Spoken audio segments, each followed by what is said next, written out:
soy Susana de Goyener, de la cooperativa energética de aquí de Euskal Herria, y bueno, pues nosotras lo que hacemos es comercializar energía 100% renovable para nuestras socias.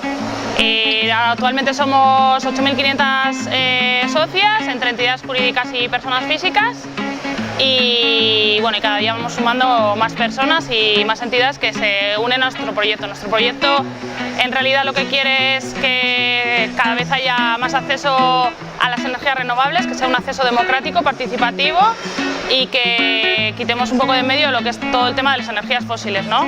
Y la dependencia energética que tenemos del exterior. Y bueno, ya como novedad os cuento que ahora pues hemos empezado con los proyectos de generación. Tenemos actualmente abierto una ventana de aportaciones para que la gente participe en la adquisición de estas dos centrales. Bueno, en realidad esto es una central mini hidráulica que hay en Hernani, y esto es para unos proyectos con una cooperativa de Iparralde que va a hacer unos cuantos proyectos de placas fotovoltaicas en tejados distribuidos.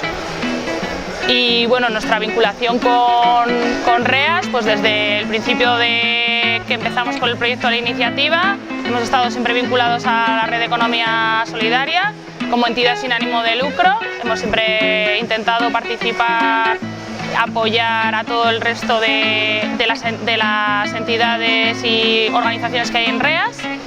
Y bueno, ya venimos a todas las ferias que podemos e intentamos estar presentes lo que podamos.